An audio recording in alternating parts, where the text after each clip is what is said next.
Shalom, selamat berjumpa kembali dalam khotbah singkat melalui YouTube dan media sosial lainnya. Kali ini bertemakan rahasia orang beriman, topik yang terakhir dari bagian yang kedua, yaitu melayani, bukan dilayani. Tuhan Yesus datang ke dunia ini adalah untuk menyelamatkan jiwa yang berdosa, agar tidak binasa, melainkan beroleh kehidupan yang kekal. Dalam melakukan misinya di dunia ini, selama 3,5 tahun, Tuhan Yesus memiliki prinsip pelayanan yang bisa dijadikan sebagai pola anutan, yaitu Tuhan Yesus datang untuk melayani, sebagaimana yang dikatakan di dalam Markus pasal 10 ayat 45. Anak manusia juga datang bukan untuk dilayani, melainkan untuk melayani, untuk memberikan nyawanya menjadi tebusan bagi banyak orang. Waktu 3,5 tahun bukanlah waktu yang lama, sehingga fokus pelayanan semata-mata hanya melayani, dan melayani. Tuhan Yesus tidak hanya melayani umat Israel, namun juga suku-suku bangsa di luar suku bangsa Israel, seperti Samaria. Bahkan ke-12 muridnya yang dipilihnya juga dilayani di dalam melakukan pemuritan, sehingga pengikutnya tidak hanya 12 orang. Dengan 1 orang, muridnya sudah menjual dirinya dengan 30 keping perak. Namun murid-muridnya terus bertambah secara signifikan, terlebih setelah turunnya kuasa Roh Kudus atas mereka yang menunggu di loteng Yerusalem. Apa yang dilakukan oleh Tuhan Yesus adalah pelayanan. Tidak hanya mewartakan kabar keselamatan bagi jiwa yang berdosa, tapi juga Tuhan Yesus menyembuhkan mereka yang sakit, melepaskan jiwa-jiwa dari kuasa kegelapan, bahkan membangkitkan orang-orang yang sudah mati. Namun Tuhan Yesus juga taat pada ajaran agama yang diperintahkan oleh Bapanya. Seperti Tuhan Yesus menyediakan dirinya untuk dibaptis oleh Yohanes Pembaptis. Tuhan Yesus juga berdoa, Tuhan Yesus juga berpuasa, dan lain sebagainya. Bahkan Tuhan Yesus melakukan pencucian kaki para murid-muridnya. Peristiwa ini memiliki banyak arti, baik arti langsung maupun tidak langsung. Semuanya adalah pelayanan. Bahkan di dalam kitab Injil Yohanes, pasal dan ayat yang terakhir dikatakan, masih banyak hal-hal lain yang diperbuat oleh Tuhan Yesus.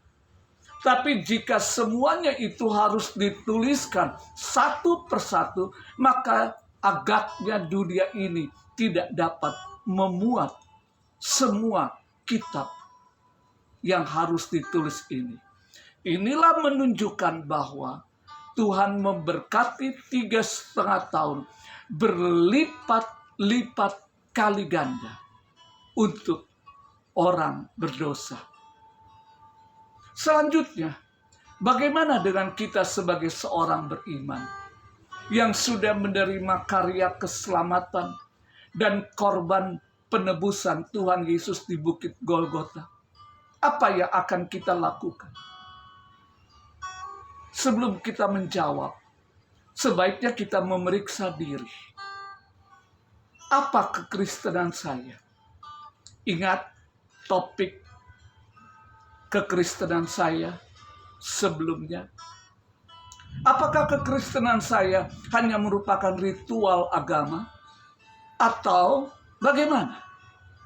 Apakah kekristenan saya hanya merupakan suatu aktivitas sebagai seorang Kristen?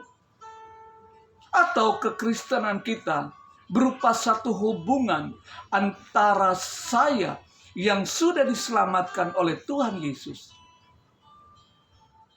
dengan Tuhan Yesus sendiri. Jika demikian, maka kita pun sebagai seorang beriman perlu meneladani apa yang telah dilakukan oleh Tuhan Yesus.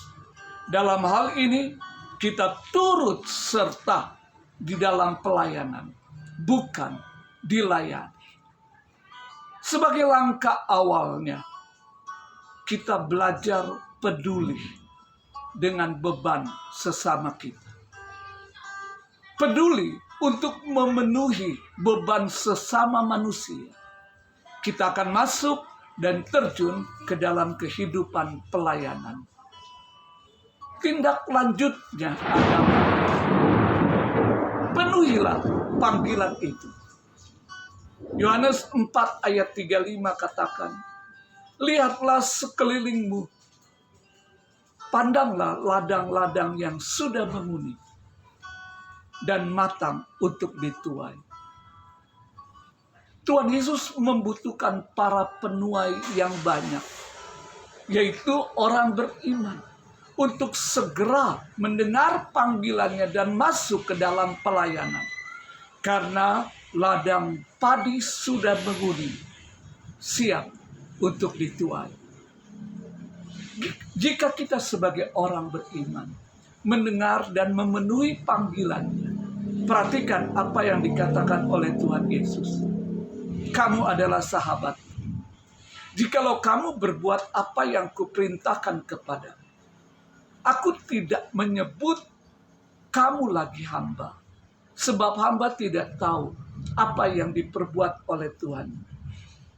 Tapi aku menyebut kamu sahabat, karena aku telah memberitahukan kepada kamu segala sesuatu yang telah kudengar dari Bapa-Ku. Baca Yohanes pasal 15 ayat 14 dan 15. Tentunya sebagai seorang sahabat, kita mengetahui segala sesuatunya. Karena sahabat yang baik akan memberitahukan segala sesuatu yang mungkin menjadi rahasia bagi orang lain, namun tidak untuk sahabatnya.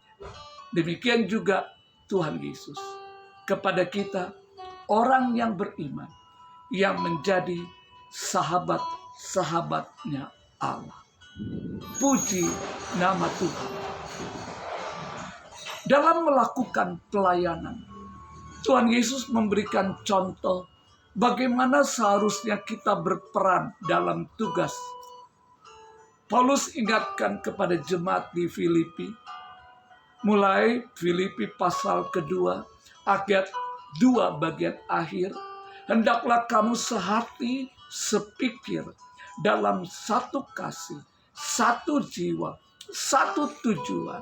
Ayat 3, dengan tidak mencari kepentingan sendiri atau pujian yang sia-sia. Sebaliknya, hendaklah dengan rendah hati, yang seorang menganggap yang lain lebih utama daripada dirinya sendiri.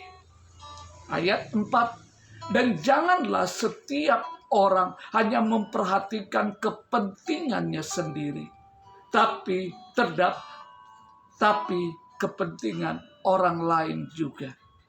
Ayat kelima, hendaklah kamu dalam hidupmu bersama menaruh pikiran dan perasaan yang terdapat dalam Kristus Yesus, yang walaupun dalam rupa Allah tidak menganggap kesetaraan dengan Allah itu sebagai milik yang harus dipertahankan. Ayat ke-7, melainkan telah mengosongkan dirinya dengan mengambil rupa seorang hamba dan menjadi sama dengan manusia. Dan dalam keadaan sebagai seorang manusia, ia telah merendahkan dirinya dan taat sampai mati, bahkan sampai mati di kayu salib. Dan selanjutnya, perhatikan ungkapan berikut ini. Jesus first. Tuhan Yesus yang utama. Others next. Yang lain berikutnya. And yourself last. Pribadi kita yang terakhir. 3 huruf pertama. Jesus first. Others next. Yourself last. Membentuk satu kata, yaitu joy, sukacita. Ingat, sukacita, elemen ketiga dari kerajaan Allah. Sebagaimana dikatakan di dalam Roma 14 ayat 17. Pasti Tuhan Yesus memberkati kita semua.